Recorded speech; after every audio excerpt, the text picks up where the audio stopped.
Hay apellidos que abren puertas, otros que las cierran para siempre, y luego están aquellos que te obligan a elegir entre usarlos para destruir o para salvar. Esta es una historia basada en hechos reales de la vida de Albert Göring, hermano menor de Hermann Göring, el segundo hombre más poderoso del Tercer Reich. Mientras su hermano firmaba órdenes de exterminio, Albert usó ese mismo apellido temido para falsificar documentos, liberar prisioneros y salvar vidas que el régimen había condenado.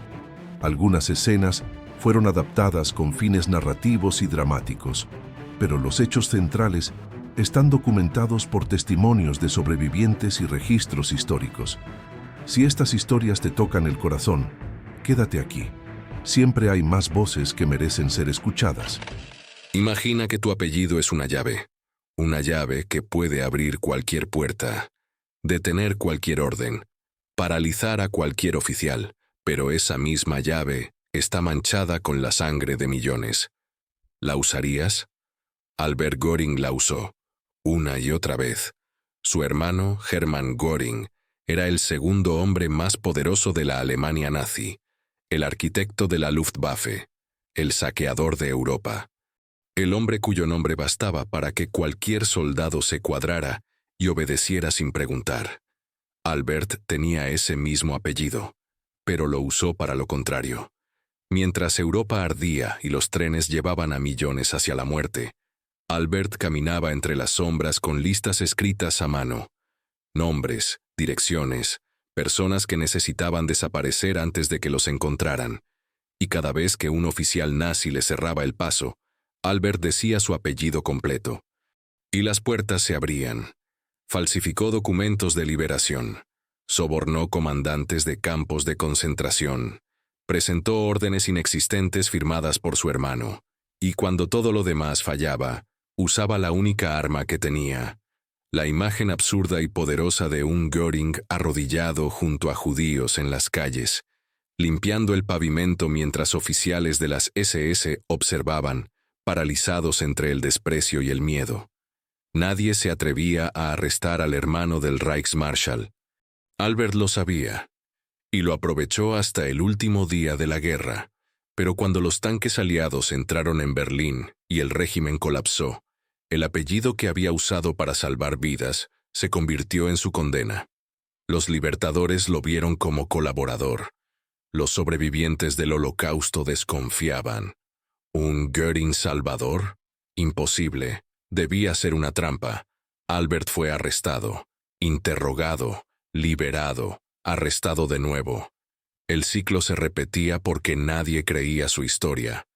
Solo cuando los testimonios comenzaron a llegar desde Checoslovaquia, desde Austria, desde Polonia, cuando los sobrevivientes declararon que ese hombre los había salvado, fue que lo dejaron ir.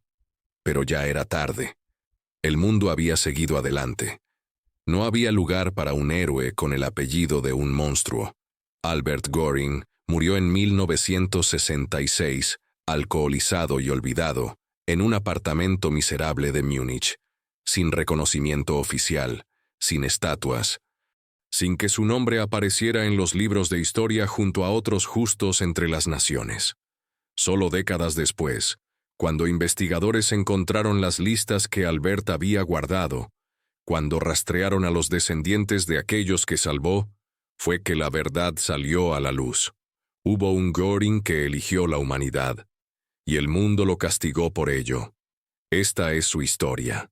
Mi hermano y yo compartíamos el mismo apellido, pero eso fue lo único que compartimos en la vida. Hermann era 5 años mayor que yo. Desde niño, todo en él parecía estar destinado a la grandeza, o al menos eso decían. Era fuerte, ruidoso, seguro de sí mismo. Un héroe de guerra condecorado. Un hombre que sabía dar órdenes y esperaba que el mundo obedeciera. Yo era lo contrario. Delgado, callado, incómodo en cualquier uniforme. Mientras Hermann soñaba con ejércitos y conquistas, yo soñaba con música, con teatro, con cualquier cosa que no implicara marchas ni banderas. Crecimos en Baviera, en una familia que valoraba el honor y la disciplina. Nuestro padre había sido un oficial colonial, Un hombre de principios rígidos y pocas palabras. Hermann lo idolatraba. Yo lo respetaba, pero nunca quise ser como él. Recuerdo las cenas en las que mi hermano hablaba de estrategias militares, mientras yo movía la comida en el plato, pensando en cualquier otra cosa. Mi madre lo notaba. A veces me miraba con una mezcla de preocupación y ternura, como si supiera que yo no encajaba en el mundo que mi familia había construido. Había algo en Hermann que siempre me incomodó, una ambición que no conocía límites, una necesidad de ser el más importante, el más poderoso, el más recordado. Incluso cuando éramos niños, tenía que ganar cada juego, cada competencia, cada discusión, y si no ganaba, encontraba la manera de cambiar las reglas hasta que lo hiciera. Yo aprendí temprano que era mejor dejarlo ganar. Era más fácil así. Cuando terminé mis estudios de ingeniería, me fui de Alemania. No huí. Simplemente supe que no podía respirar allí. El aire se estaba volviendo pesado. Las conversaciones en las cervecerías giraban cada vez más hacia la política, hacia el resentimiento, hacia la idea de que Alemania había sido humillada y necesitaba recuperar su grandeza. Hermann bebía esas palabras como si fueran cerveza. Yo solo quería irme. Me mudé a Viena primero, la ciudad del arte, de la música, de la belleza que no necesitaba uniformes para existir. Conseguí trabajo diseñando equipos técnicos para teatros. Era un trabajo modesto, pero me gustaba. Me gustaba estar rodeado de gente que creaba cosas hermosas en lugar de destruirlas. Luego vine a Praga, la ciudad dorada, las calles empedradas, los puentes antiguos. Conseguí un puesto mejor en la industria cinematográfica checoslovaca, diseñando equipos técnicos para estudios de cine. Era un trabajo tranquilo, creativo, lejos de los discursos políticos que comenzaban a envenenar Alemania. Me sentía libre por primera vez en mi vida. Mientras tanto, Hermann ascendía. Cada vez que abría un periódico, ahí estaba su nombre. Hermann Göring, el as de la aviación. Hermann Göring, el héroe de guerra. Hermann Göring, el hombre más cercano a Adolf Hitler. Cada titular me hacía sentir una mezcla extraña de orgullo familiar y repulsión personal. Mi hermano se había convertido en alguien importante, alguien poderoso, alguien que asustaba. En 1933, Hitler llegó al poder. Hermann ya estaba a su lado, como una sombra leal. Lo nombraron ministro, luego mariscal, luego algo más grande que cualquier título podía contener. El apellido Göring dejó de ser solo un apellido. Se convirtió en un símbolo, en una amenaza, en una promesa de que si te cruzabas con ese nombre, era mejor que te quitaras del camino. Yo seguía en Praga, trabajando en mis proyectos, intentando vivir como si nada de eso me tocara, pero era imposible. Los checos que conocían mi apellido me miraban diferente. Algunos con miedo, otros con desprecio, otros simplemente se alejaban sin decir nada. Una vez, un colega con quien había trabajado durante meses me preguntó directamente durante un almuerzo: ¿Es cierto que tu hermano es ese Göring, el que está con Hitler? Asentí. No había nada más que decir. Él terminó su café en silencio. Se levantó y nunca volvió a sentarse a mi mesa. Conocí a una mujer en Viena durante uno de mis viajes. Una actriz. Tenía ojos que parecían entender cosas que yo nunca había dicho en voz alta. Ojos que miraban más allá de las palabras. Nos casamos en un juzgado pequeño, sin ceremonia, sin invitar a Hermann. No quería que él estuviera ahí. No quería mezclar esa parte de mi vida con la suya. Él se enteró semanas después y me envió una carta breve. Espero que sea una buena aria. Esa era su forma de felicitarme. Una broma musical, distante, fría. No mencionó que mi esposa tenía ancestros judíos. Tal vez no lo sabía. Tal vez no le importaba todavía. Esos eran otros tiempos. Todavía no habían comenzado a quemar sinagogas. Todavía no habían empezado a pintar estrellas amarillas en las puertas. Pero las cosas cambiaron rápido, demasiado rápido. En 1938, Alemania anexó Austria. Los tanques entraron en Viena como si fueran a un desfile. La gente gritaba, lloraba, levantaba banderas con la esvástica. Otros se escondían en sus casas, cerraban las cortinas, sabiendo lo que venía. Yo estaba en Praga cuando pasó, pero podía imaginar las calles. Podía imaginar a mi hermano en algún balcón, saludando a las multitudes con esa sonrisa suya que siempre me había parecido demasiado grande, demasiado segura. Recibí una llamada de mi esposa esa noche. Su voz temblaba. Estaba aterrada. Oficiales habían ido a su apartamento en Viena, preguntando por su familia, revisando documentos, anotando nombres en libretas negras. Ella no había hecho nada malo, pero eso ya no importaba. Lo que importaba era quiénes eran sus abuelos, qué sangre corría por sus venas. Tomé el primer tren a Viena. El viaje fue eterno. Cada kilómetro me parecía una condena. Cuando llegué, los oficiales ya se habían ido.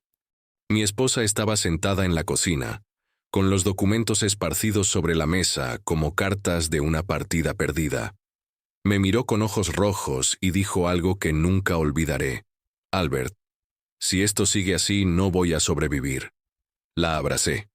Le prometí que encontraría una manera, pero en ese momento no sabía cuál. Solo sabía que tenía que hacer algo. Usé el apellido Göring por primera vez de manera consciente esa semana. Fui a la oficina de registros civiles en Viena. Pedí hablar con el oficial a cargo, y cuando me preguntó quién era, dije mi nombre completo. Albert Göring, hermano de Hermann Göring, Reichsmarschall del Reich.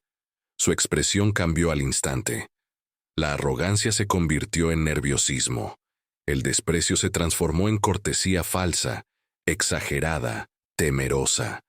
Me trató como si fuera de cristal, como si un movimiento equivocado pudiera romperme y las consecuencias fueran terribles. Firmé unos papeles. Dije que necesitaba documentos actualizados para mi esposa. Dije que era un asunto familiar importante. Él no hizo preguntas, solo obedeció, solo firmó, solo selló. Salí de esa oficina sabiendo algo que me heló la sangre. El apellido que odiaba podía usarse como un arma, y no solo para destruir, también para proteger, también para salvar. Volví a Praga. Mi esposa se quedó en Viena unos meses más, hasta que conseguimos que saliera del país. Cruzó la frontera hacia Suiza con documentos que yo había conseguido usando el nombre de Hermann. Nunca volvió. Nuestra relación no sobrevivió a la guerra, a la distancia, al miedo constante, pero al menos ella sí sobrevivió. Y eso era lo que importaba. Yo seguí trabajando en Checoslovaquia. Intenté mantener la cabeza baja. Intenté ser invisible. Pero los rumores de invasión crecían cada día como nubes de tormenta en el horizonte. Los checos sabían que Alemania vendría por ellos. Era solo cuestión de tiempo. Solo cuestión de esperar el momento en que Hitler decidiera que era hora. Y entonces llegó el momento. Era marzo de 1939. Un día frío, gris, de esos en los que el cielo parece estar demasiado bajo, como si fuera a aplastarte. Yo estaba en mi oficina revisando planos cuando escuché el ruido. No eran truenos, eran motores, tanques, cientos de ellos. Me acerqué a la ventana y vi cómo entraban en Praga. Columnas interminables de soldados alemanes marchando por las calles, banderas con la esvástica colgando de edificios que apenas ayer habían sido checos. La gente en las aceras lloraba en silencio, o miraba con odio, o simplemente agachaba la cabeza y seguía caminando como si nada hubiera pasado, como si el mundo no acabara de cambiar para siempre. Uno de mis colegas entró en la oficina. Era un hombre mayor, ingeniero como yo, checo de nacimiento. Me miró con ojos cansados y dijo, «Supongo que ahora esto es tuyo, Göring».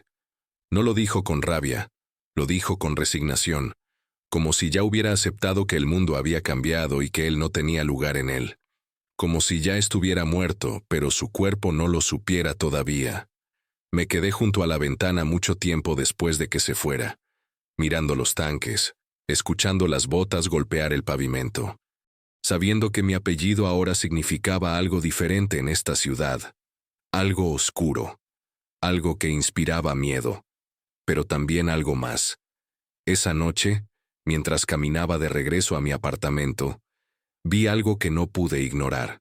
Un grupo de soldados de las SS había detenido a una familia en la calle. Un hombre mayor, su esposa, 2 niños pequeños. Los obligaban a arrodillarse mientras revisaban sus documentos.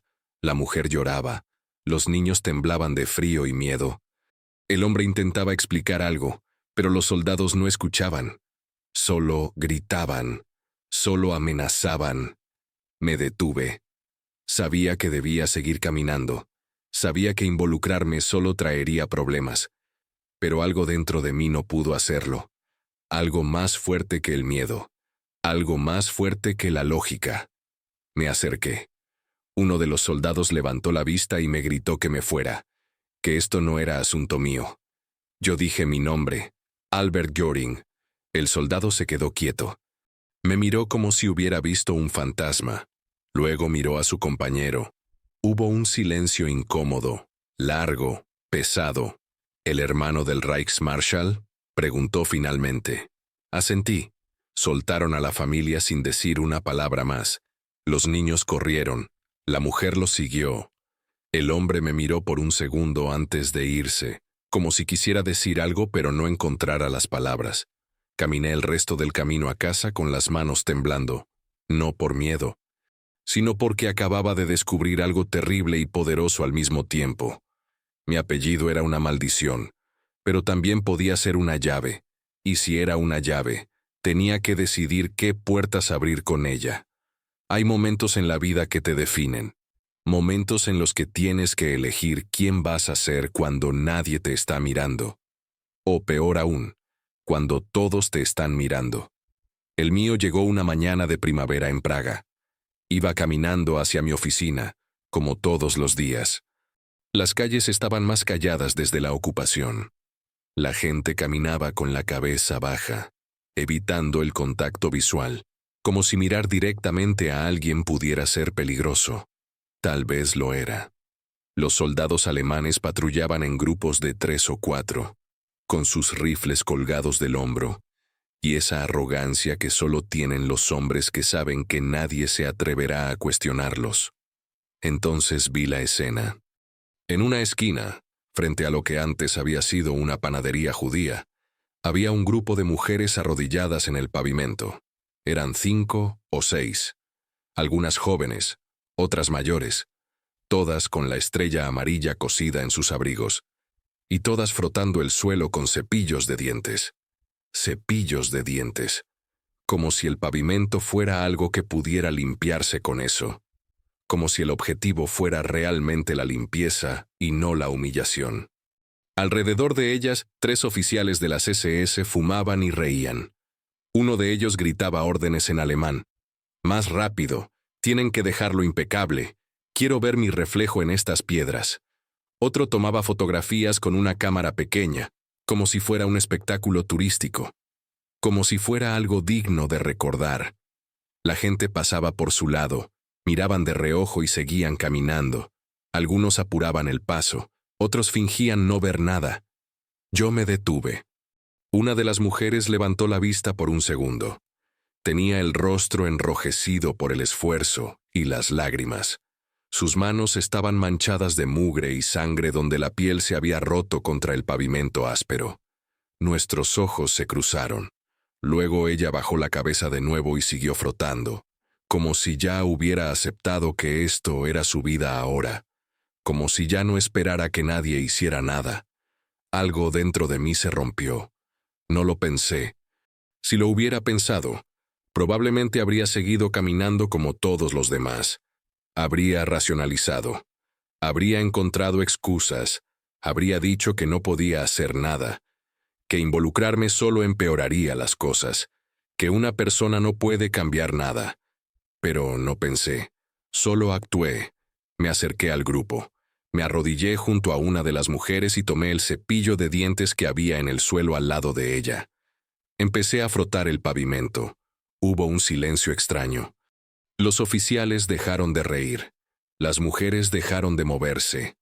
Alguien dejó caer algo que hizo un ruido metálico contra el suelo. El mundo entero pareció detenerse por un segundo. Uno de los soldados dio un paso hacia mí. Su bota golpeó el pavimento con fuerza. Gritó: ¿Qué demonios cree que está haciendo? No levanté la vista. Seguí frotando. El cepillo era ridículamente pequeño en mi mano. Inútil. Pero seguí. Lo mismo que ellas, dije con voz tranquila. Levántese ahora mismo o lo arresto. Fue entonces cuando lo miré, directamente a los ojos, y dije mi nombre completo, despacio, dejando que cada sílaba resonara. Albert Göring, hermano del Reichsmarschall Hermann Göring. El oficial se quedó paralizado. Su expresión pasó de la rabia a la confusión, luego al pánico. Su mandíbula se tensó. Miró a sus compañeros como buscando ayuda, como esperando que alguien le dijera qué hacer. Nadie dijo nada. El hermano del Reichsmarschall está limpiando el suelo con judíos, murmuró uno de ellos casi sin voz. Me puse de pie lentamente. Todavía tenía el cepillo de dientes en la mano. Lo sostuve como si fuera algo valioso, como si fuera un arma. Estas mujeres se van a ir ahora, y usted no va a detenerlas. El oficial abrió la boca, la cerró, volvió a abrirla como un pez fuera del agua. Finalmente dijo, con voz temblorosa: Señor Göring, esto es una operación autorizada por el comando local. No me importa. Lo interrumpí. Mi voz salió más firme de lo que esperaba, más fría. Déjelas ir, ahora. Hubo un momento eterno en el que no sabía qué iba a pasar. Un momento en el que todo podría haber salido terriblemente mal. Los oficiales podrían haberme arrestado. Podrían haber verificado mi identidad y descubierto que yo no tenía ningún poder real. Que mi hermano probablemente ni siquiera sabía dónde estaba yo en ese momento. Que todo era un farol. Pero no lo hicieron. El oficial dio un paso atrás. Hizo un gesto brusco a las mujeres con la mano. Váyanse, ahora. Las mujeres se pusieron de pie despacio, como si no pudieran creer lo que estaba pasando, como si esperaran que fuera una trampa. Una de ellas, la que me había mirado antes, susurró: «Gracias», en checo, mientras pasaba junto a mí. Su voz era apenas audible. Luego corrieron. Desaparecieron por las calles laterales como sombras que huyen de la luz. Yo me quedé ahí parado, todavía sosteniendo el cepillo de dientes, mirando a los oficiales. Ellos me miraban a mí. Nadie dijo nada. El silencio era denso, pesado, lleno de rabia contenida. Finalmente, dejé caer el cepillo al suelo. Golpeó el pavimento con un sonido pequeño, insignificante, y seguí caminando hacia mi oficina. No miré atrás. Pero las manos me temblaban tanto que tuve que meterlas en los bolsillos para que nadie lo notara. Esa noche no pude dormir. Me quedé sentado en mi apartamento, bebiendo vodka barato directamente de la botella y repasando la escena una y otra vez en mi cabeza. Había funcionado. El apellido había funcionado. Un apellido que yo odiaba, que me avergonzaba, que me había hecho sentir sucio desde que Hermann se unió al partido. Ese apellido acababa de salvar a 6 mujeres. Y entonces entendí algo terrible. Si funcionó una vez, podía funcionar de nuevo. Empecé a buscar oportunidades. No de manera obvia. No quería llamar demasiado la atención. Pero cuando escuchaba que alguien había sido arrestado, cuando veía documentos de deportación cruzar mi escritorio en la fábrica donde trabajaba, cuando me enteraba de que una familia estaba en problemas, hacía algo. A veces era solo una llamada telefónica. Marcaba el número de la oficina local de la Gestapo o del comando militar. Decía mi nombre completo. Decía que necesitaba que liberaran al prisionero tal y tal para un proyecto importante. Y funcionaba. Los oficiales no se atrevían a cuestionar. No se atrevían a verificar. El miedo a mi hermano era más fuerte que cualquier protocolo. Otras veces era más directo. Iba personalmente a las oficinas. Me presentaba. Decía que necesitaba trabajadores para un proyecto especial. Presentaba listas con nombres que había inventado esa misma mañana, escribiendo con letra cuidadosa en papel oficial que había robado de la fábrica. Y los liberaban. Sin preguntas. Sin verificaciones. Falsifiqué la firma de Hermann por primera vez en abril de 1939. Fue en un documento de salvoconducto para un ingeniero checo cuya esposa era judía. Pasé horas practicando la firma. Miraba cartas viejas que Hermann me había enviado años atrás, cuando todavía nos escribíamos, cuando todavía éramos hermanos y no extraños separados por un abismo moral. Copié cada trazo, cada inclinación, cada detalle. Cuando finalmente firmé el documento oficial, me sudaban las manos. El papel casi se me resbaló de los dedos. Si alguien verificaba, si alguien llamaba a Berlín para confirmar, yo estaba muerto. No había duda. La falsificación de documentos oficiales del Reich era traición. Y la traición se pagaba con la vida. Nadie verificó. El ingeniero y su esposa cruzaron la frontera a Suiza 2 días después. Recibí una carta de él 3 meses más tarde, enviada desde Zúrich. Solo decía, gracias por devolvernos la vida. No firmó con su nombre. Era demasiado peligroso, pero supe que era él.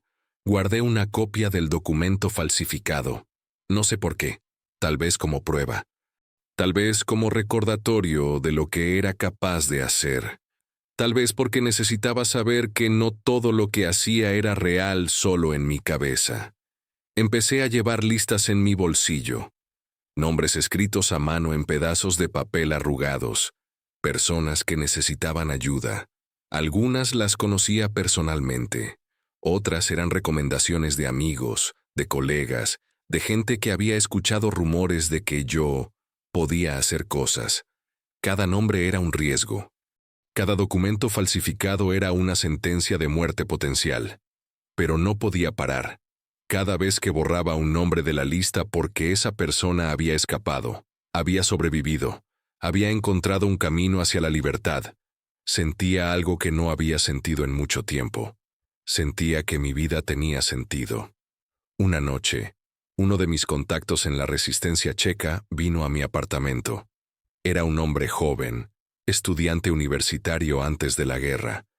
Ahora trabajaba en las sombras, coordinando rutas de escape, falsificando documentos, arriesgando su vida cada día.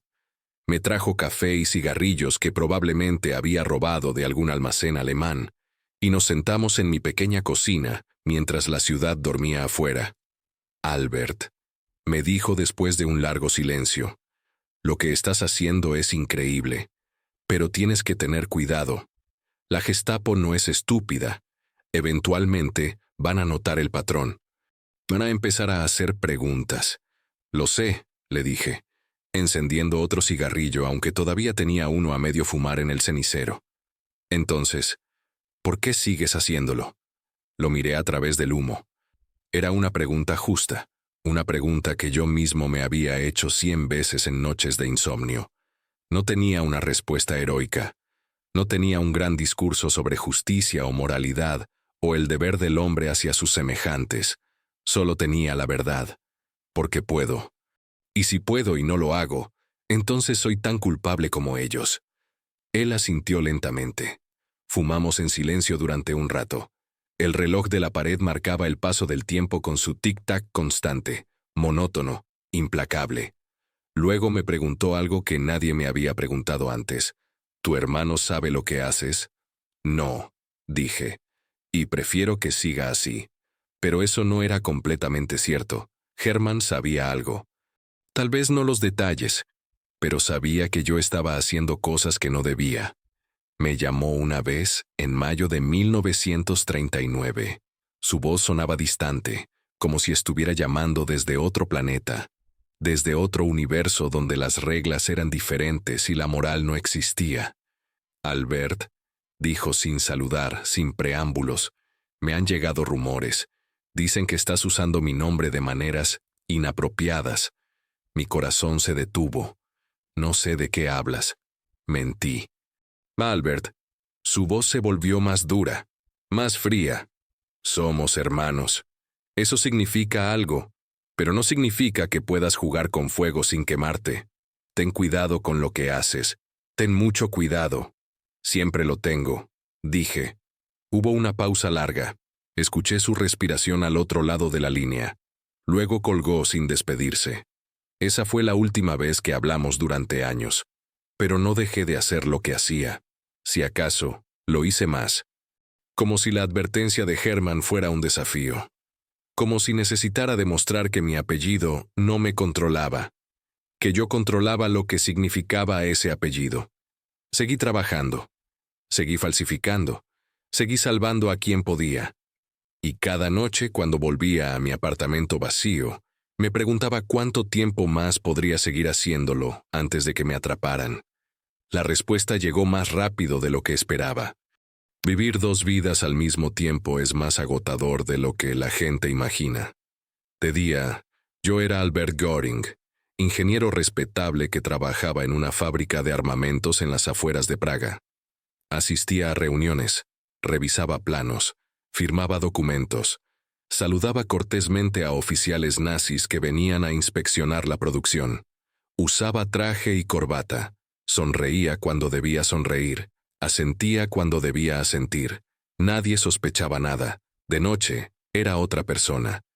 Alguien que coordinaba rutas de escape, que falsificaba documentos en el sótano de su apartamento, que se reunía con miembros de la resistencia en cafés oscuros, donde nadie hacía preguntas y todos usaban nombres falsos.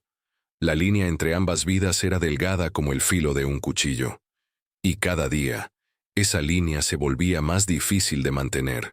Conseguí un trabajo mejor en 1940. Gerente de exportaciones en una fábrica de camiones militares. El puesto vino con beneficios que no había anticipado.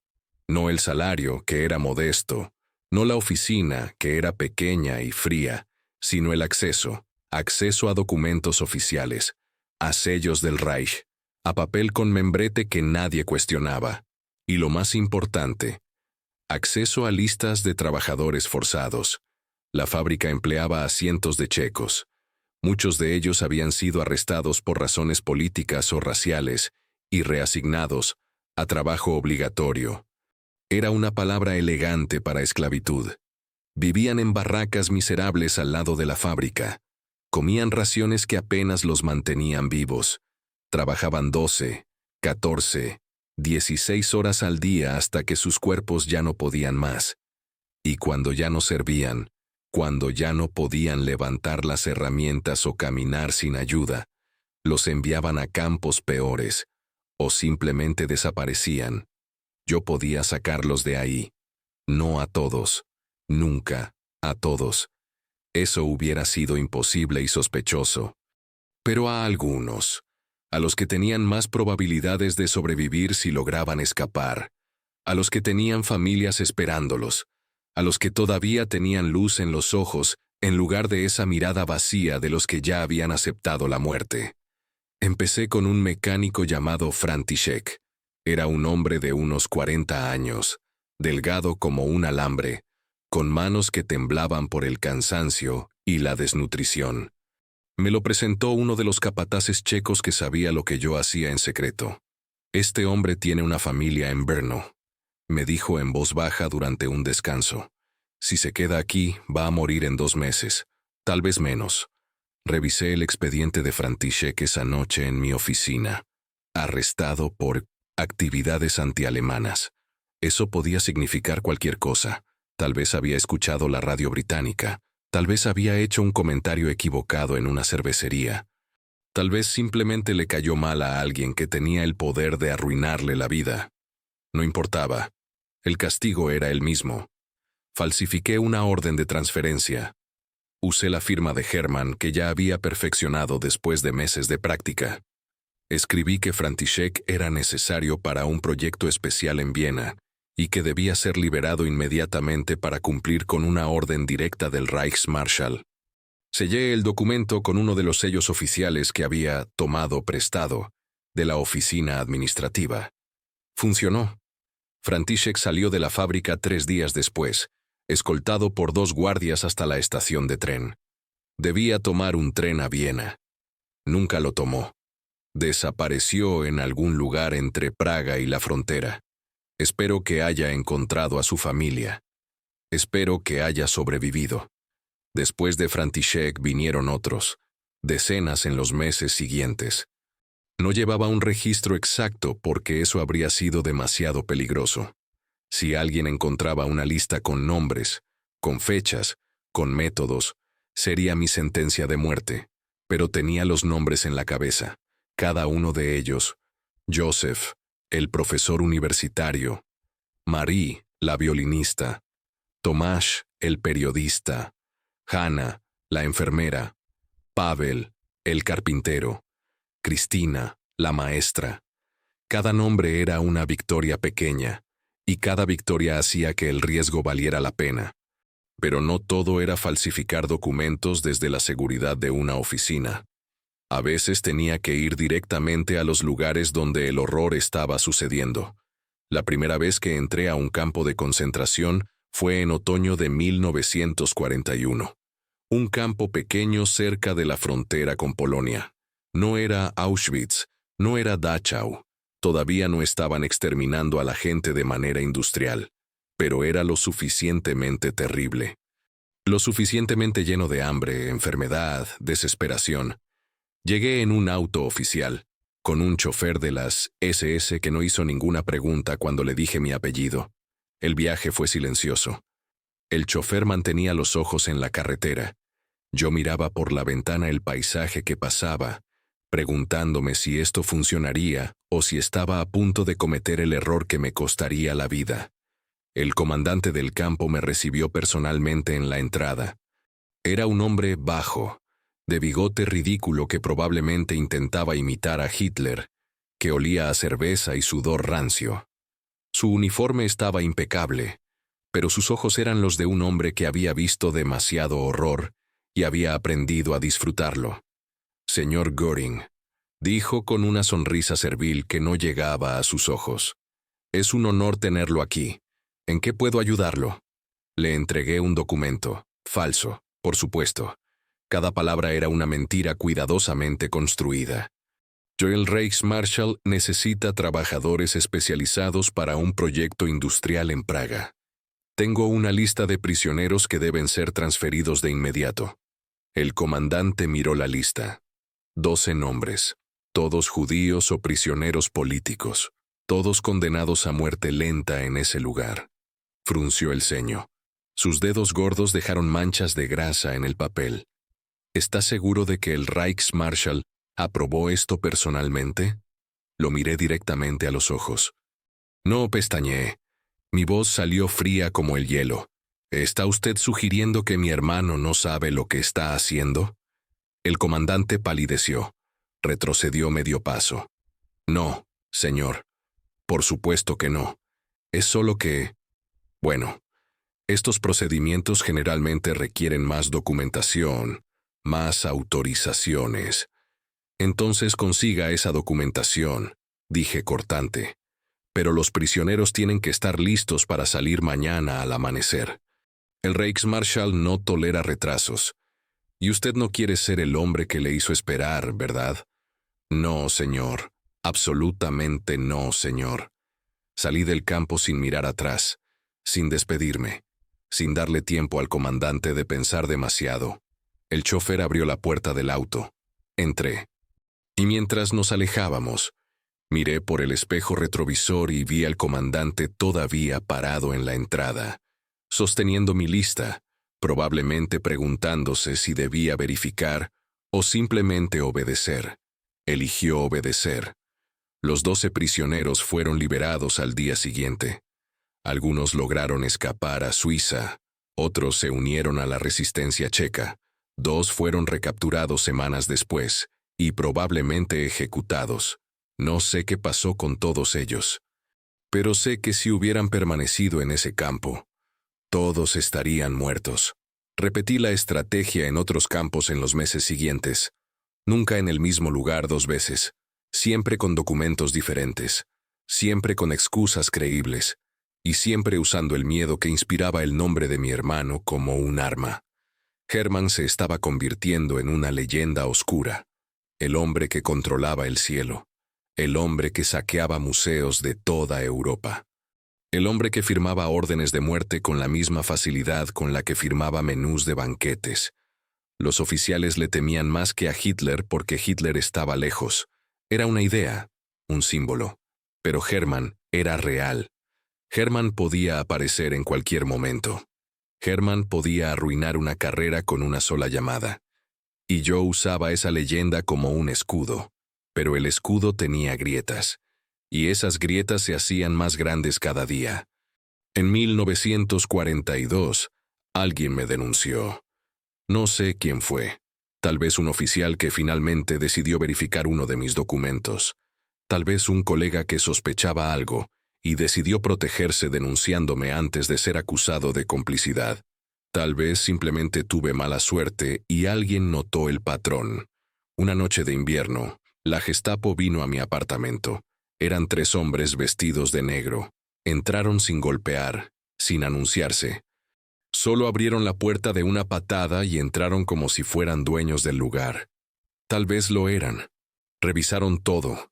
Abrieron cajones, volcaron muebles, rompieron una lámpara que había pertenecido a mi madre, pisotearon fotografías, destrozaron libros buscando papeles escondidos entre las páginas.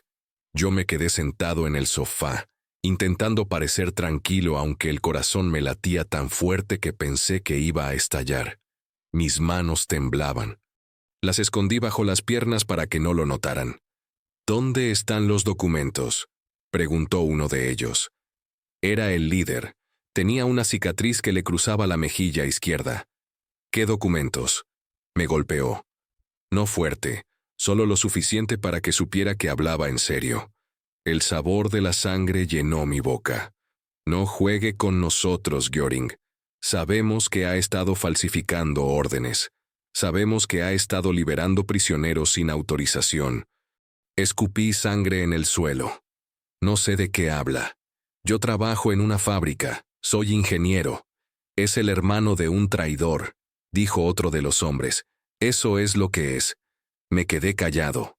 Sabía que si decía algo más, solo empeoraría las cosas. Sabía que cada palabra podía ser usada contra mí. Me llevaron a una celda en el sótano de un edificio que antes había sido una escuela. Me interrogaron durante 3 días. Siempre las mismas preguntas formuladas de maneras ligeramente diferentes. Siempre intentando que me contradijera. Siempre buscando la grieta en mi historia. No admití nada. No firmé nada. Me aferré a la mentira con todas mis fuerzas. Y finalmente, alguien en Berlín hizo una llamada. Me liberaron sin explicaciones, sin disculpas. Solo abrieron la puerta de la celda y me dijeron que podía irme. Nunca supe exactamente qué pasó. Si Hermann intervino para proteger el apellido familiar. Si simplemente decidieron que no tenían suficientes pruebas. Si alguien más poderoso decidió que no valía la pena el escándalo de arrestar al hermano del Reichsmarschall. Pero salí de esa celda sabiendo que el tiempo se estaba acabando. No podía seguir así para siempre. Y sin embargo, seguí. Porque mientras hubiera nombres en mi lista, mientras hubiera personas que pudiera salvar, no podía parar. Aunque eso significara que eventualmente me atraparían de verdad. Aunque eso significara que el apellido que usaba para salvar vidas terminaría siendo el apellido que me condenaría. El final llegó más rápido de lo que cualquiera esperaba. En 1945, Alemania se desmoronaba. Las ciudades ardían bajo las bombas aliadas que caían noche tras noche.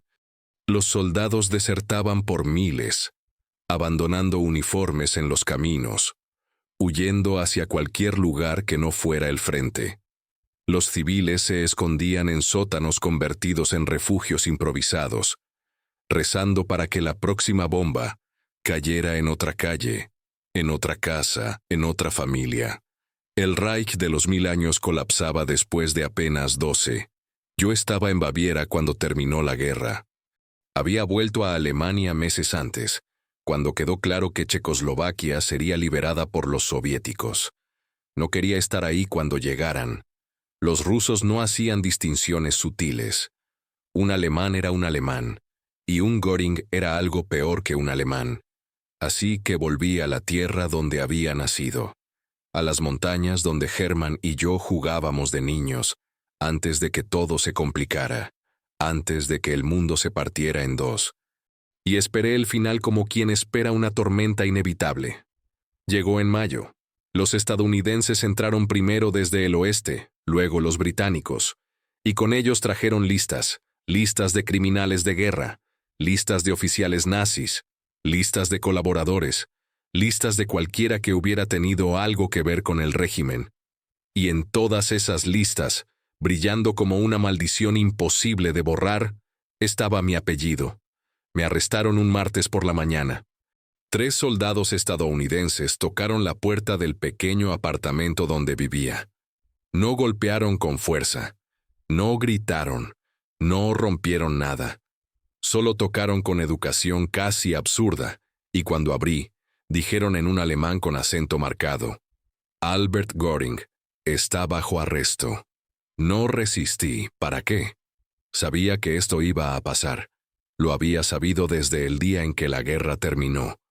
Desde el día en que escuché las campanas de la iglesia repicando para celebrar el final de la pesadilla. Sabía que para mí, la pesadilla apenas comenzaba. Me dejaron empacar una bolsa pequeña, ropa interior, un cepillo de dientes, un libro que nunca terminé de leer. Luego me esposaron, me subieron a un jeep y me llevaron. El viaje fue silencioso. Los soldados no hablaban.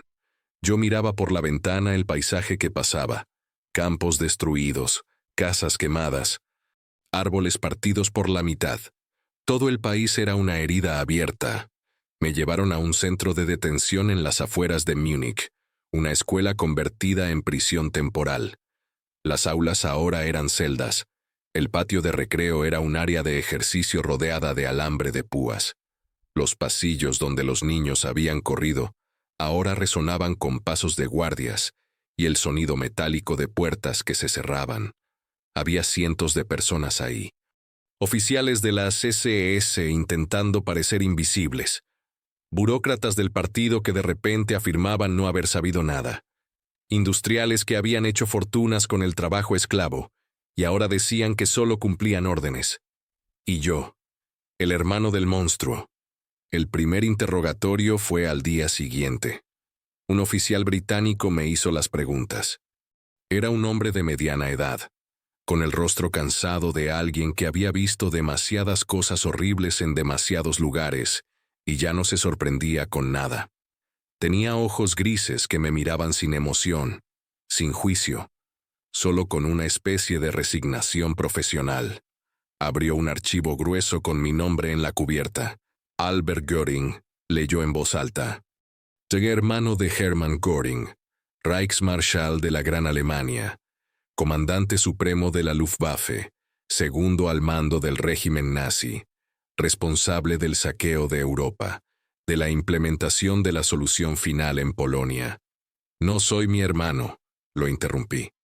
Él levantó la vista lentamente. Me miró durante un largo momento. No, pero comparte su apellido, y trabajó en fábricas de armamento del Reich durante toda la guerra, y tenía acceso a documentos oficiales, y aparece en múltiples reportes como alguien que usaba influencias para... Bueno, aquí no queda claro para qué exactamente. Para salvar gente, dije.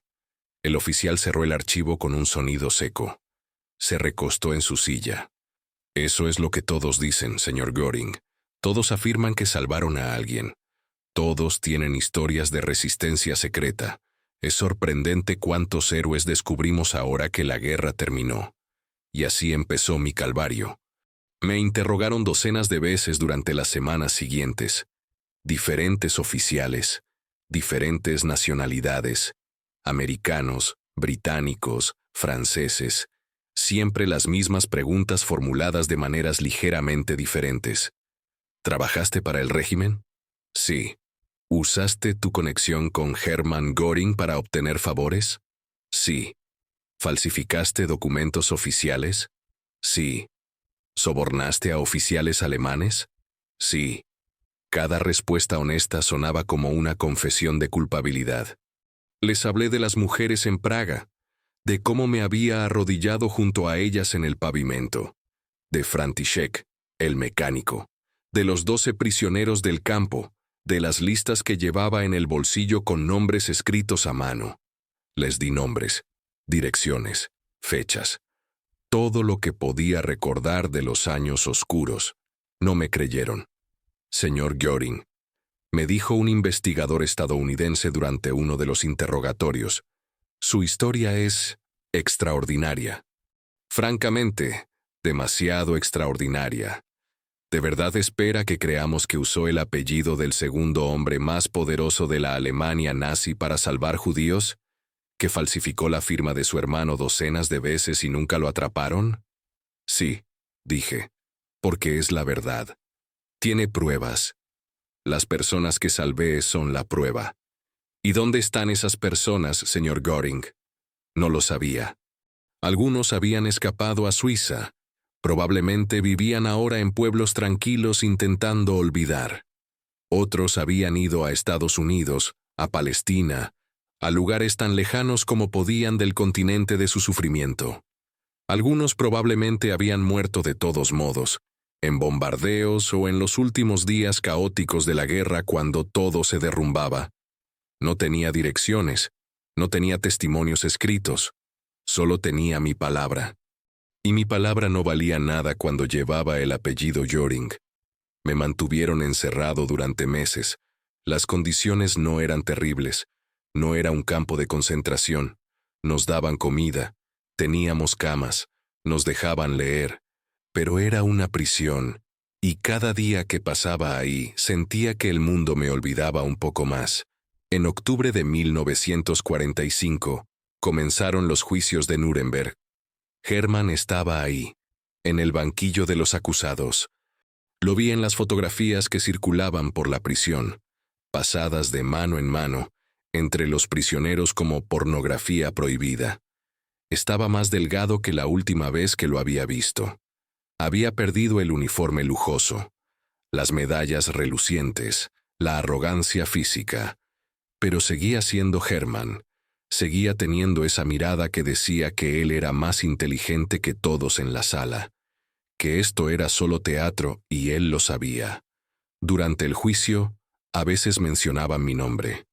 Los fiscales preguntaban sobre la familia Göring, sobre si Hermann tenía cómplices, si había protegido a familiares, si había usado su posición para beneficiar a parientes.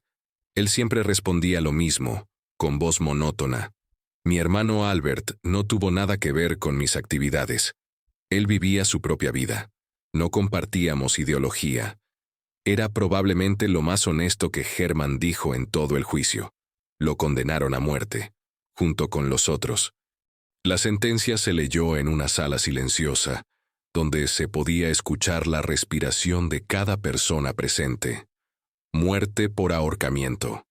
Pero Hermann no les dio el placer de verlo en la horca. La noche antes de la ejecución, encontró una manera de escapar de la sentencia.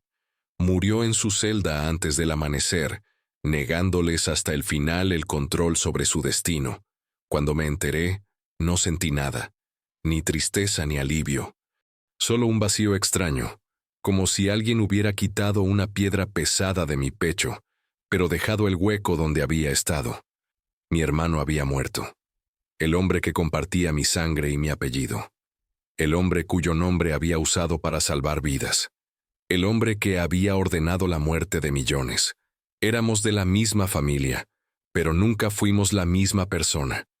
Los meses seguían pasando, y yo seguía arrestado. Me liberaban. Me volvían a arrestar 2 semanas después.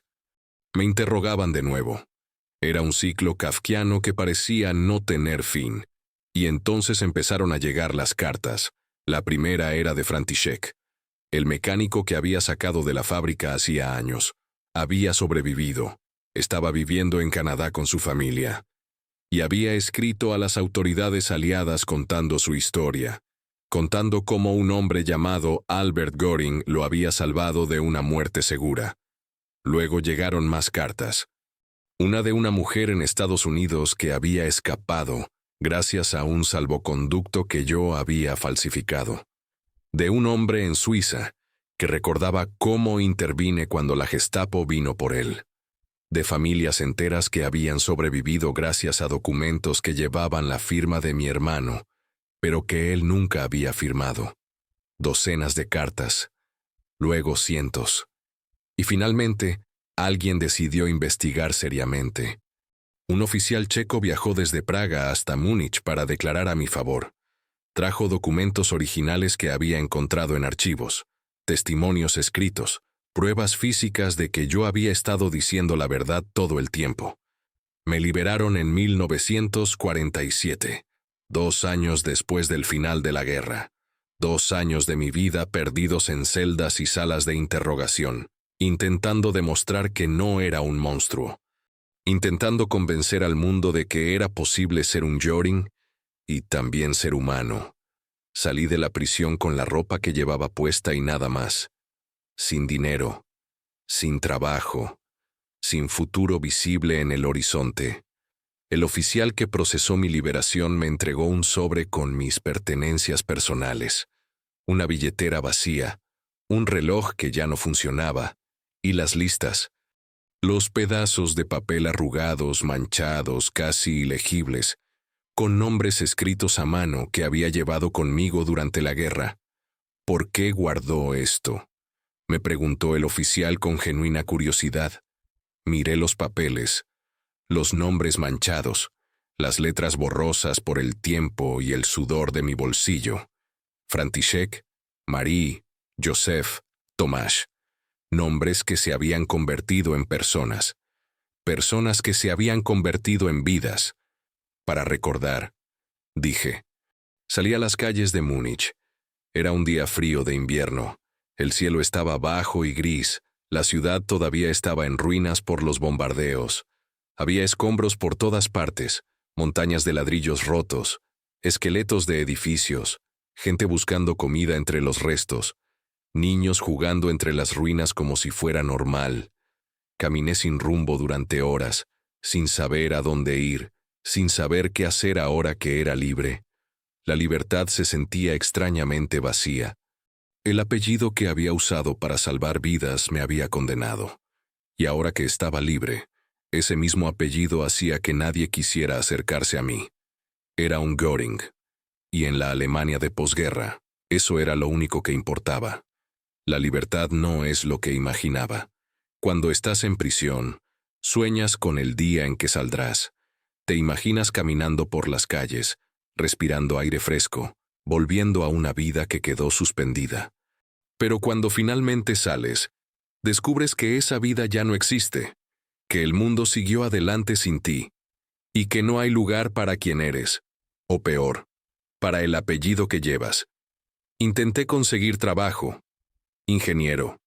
Había sido ingeniero toda mi vida. Tenía experiencia, conocimiento técnico, referencias de antes de la guerra. Podía diseñar máquinas, leer planos complejos, resolver problemas que otros no podían. Pero cada vez que llenaba una solicitud, llegaba la misma pregunta. Apellido, Göring. Y la conversación terminaba ahí. A veces ni siquiera llegaba a la entrevista.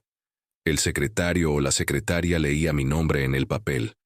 Levantaba la vista con una expresión que conocía demasiado bien, y decía, «Lo sentimos, pero el puesto ya fue ocupado». Aunque acababan de poner el anuncio esa misma mañana, aunque yo sabía que estaban mintiendo, nadie quería contratar a un Göring. No importaba lo que hubiera hecho durante la guerra. No importaban los testimonios de las personas que había salvado.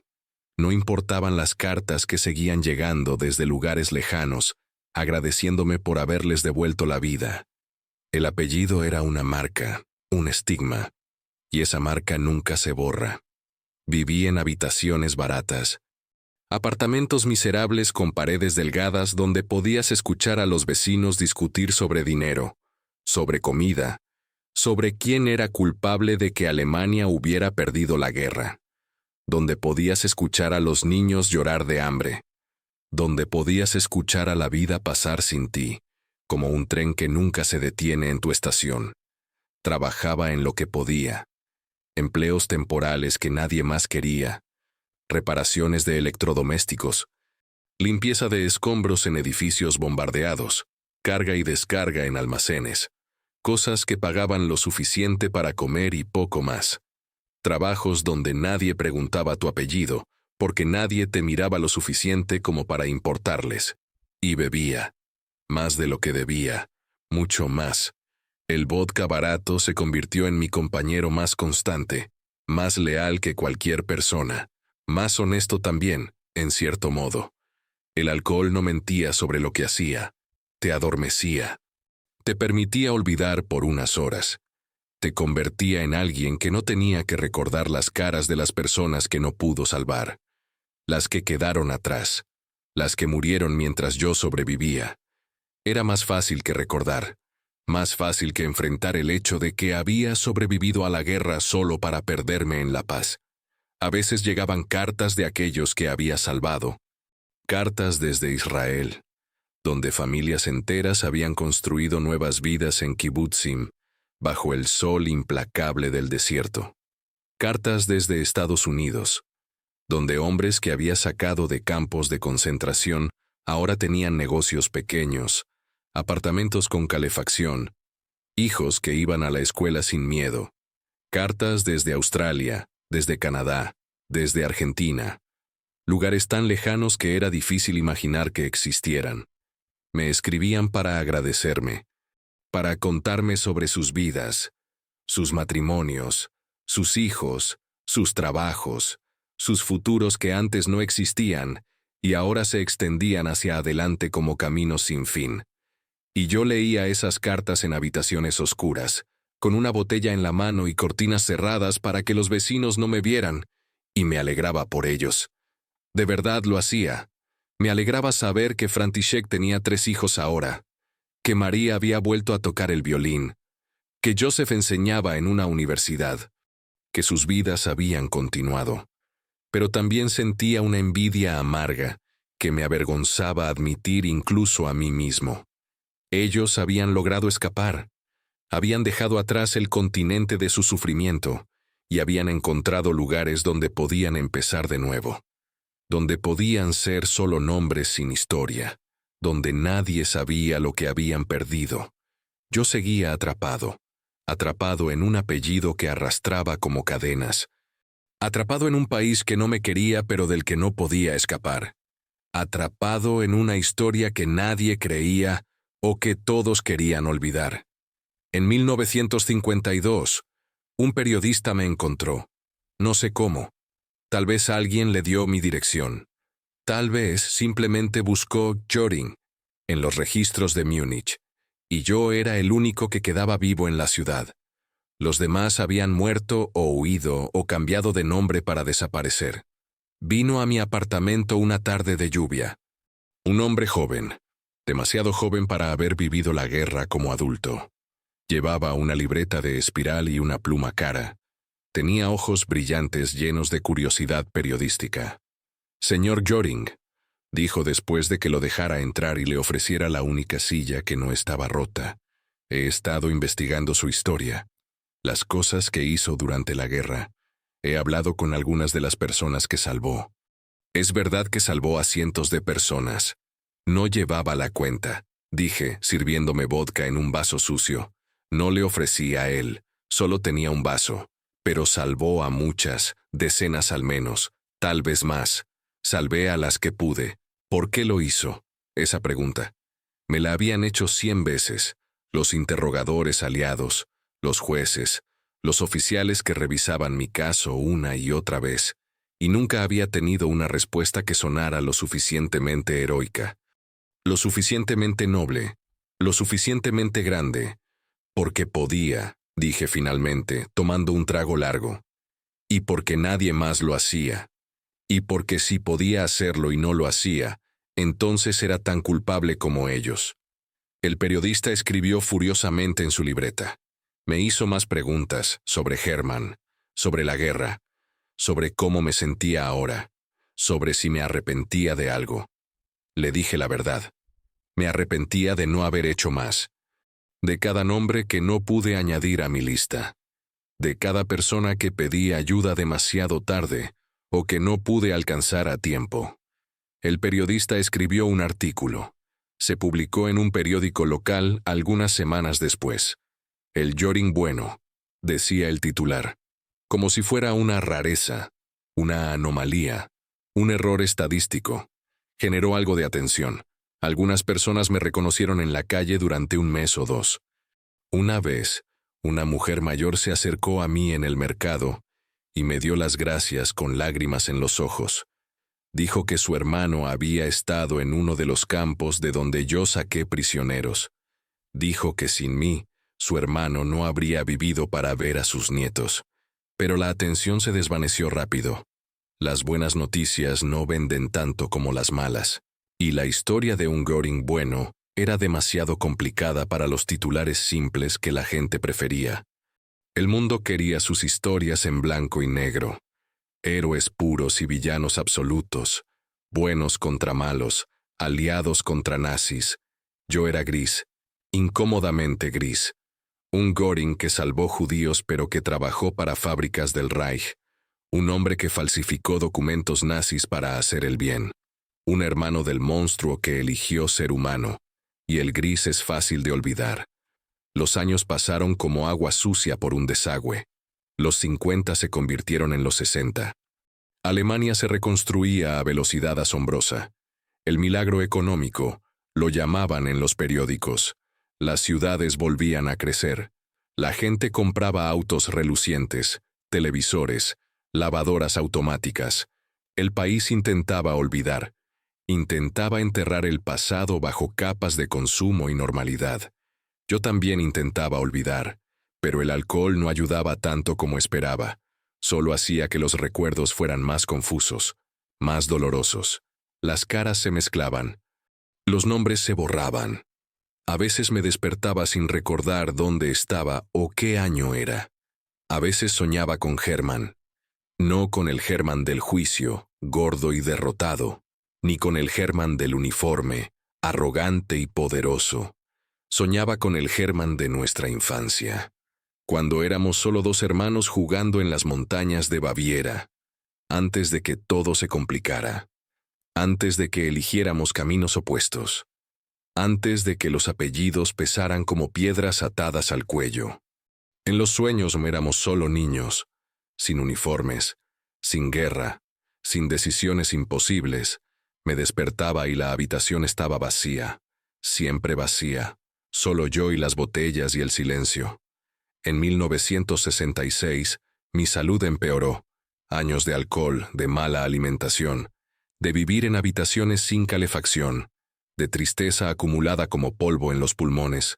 Todo me estaba cobrando factura. Tosía sangre en las mañanas.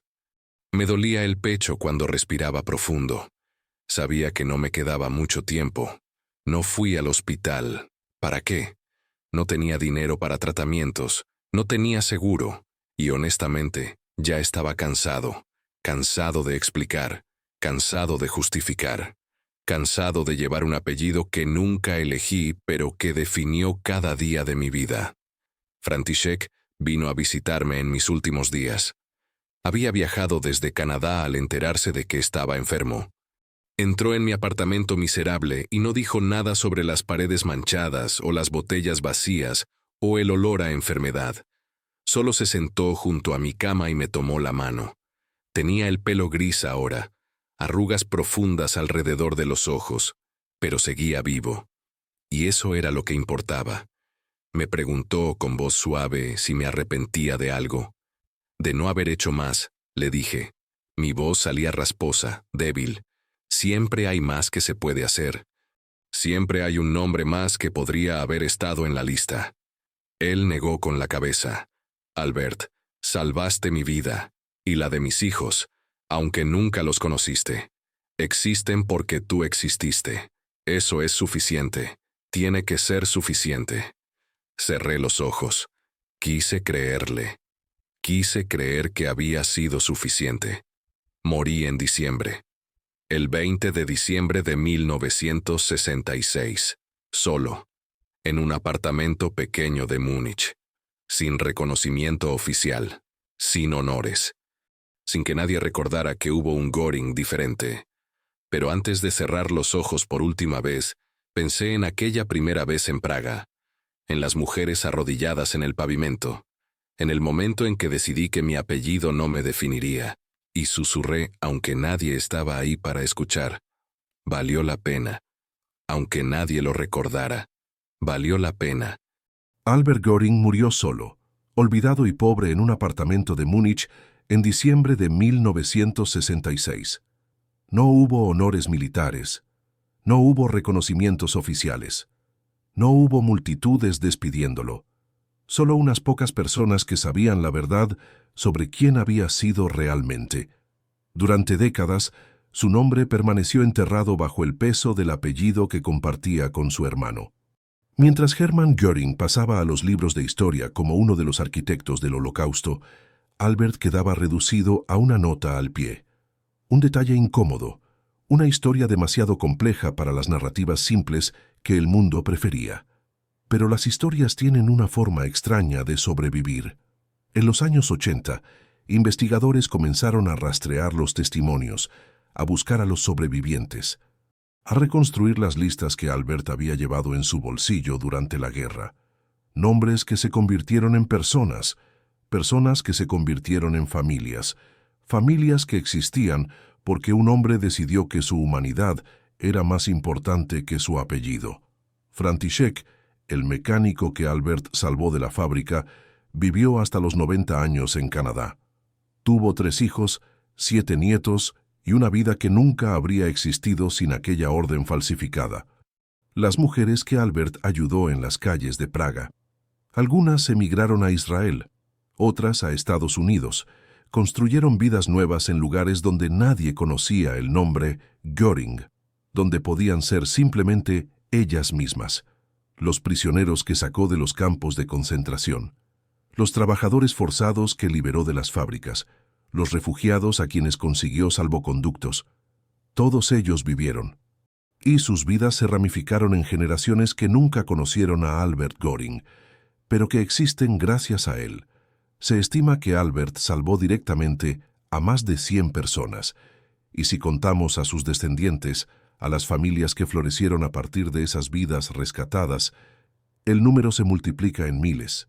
Miles de personas que respiran, ríen, aman, sueñan, porque un hombre usó el apellido más temido de Alemania para hacer lo correcto. En el año 2004, Yad Vashem, el Memorial del Holocausto en Jerusalén, comenzó a investigar formalmente el caso de Albert Göring. Los descendientes de aquellos que salvó presentaron testimonios, documentos, pruebas de que la historia era real. Pero el reconocimiento oficial nunca llegó. Las reglas eran estrictas, y aunque Albert había salvado vidas, también había trabajado para empresas del Reich. Había usado recursos nazis. Había estado técnicamente dentro del sistema. Era demasiado complicado, demasiado gris, y así, incluso en la muerte, Albert Göring siguió siendo el hermano invisible, el hombre atrapado entre 2 mundos, ni héroe oficial ni villano confirmado, solo alguien que hizo lo que pudo con lo que tenía.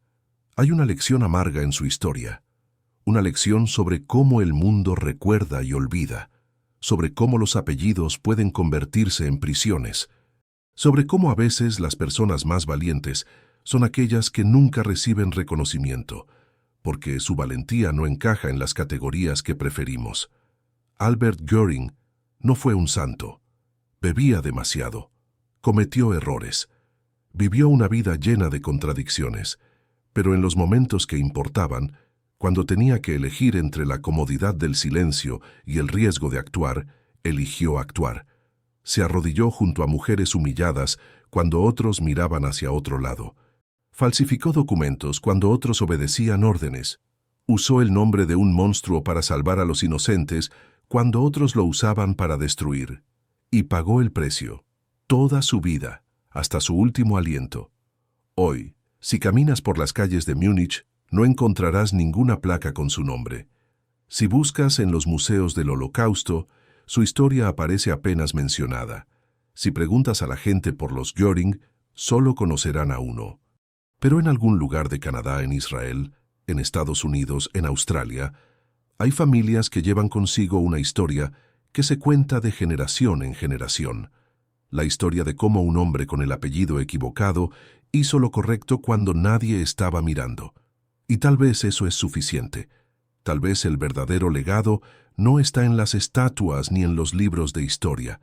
Está en las vidas que continúan, en los niños que nacen, en las risas que resuenan en casas que nunca habrían existido. Albert Göring vivió en las sombras, murió en el olvido, pero su luz, la luz de esas vidas que salvó, sigue brillando. Y mientras haya alguien que recuerde que hubo un Göring diferente, un Göring que eligió la humanidad sobre la lealtad, la compasión sobre el poder, la verdad sobre la conveniencia, su historia no habrá muerto, porque al final, todos tenemos que elegir quiénes queremos ser. Albert Göring eligió. Y aunque el mundo tardó décadas en reconocerlo, aunque murió sin ver ese reconocimiento, su elección importó. Cada vida salvada importó. Y eso, en un mundo que a menudo valora más el poder que la bondad, es todo lo que necesitamos recordar. Si estas historias te tocan el corazón, si te hacen pensar en las decisiones que tomamos cuando nadie está mirando, quédate con nosotros. Siempre hay más voces que merecen ser escuchadas. Voces de personas olvidadas que cambiaron el mundo sin esperar nada a cambio. Porque las historias más importantes no siempre son las más conocidas. A veces son las que casi se pierden en el olvido, como la de Albert Göring, el hermano invisible, el hombre que usó el apellido del diablo para hacer el trabajo de un ángel,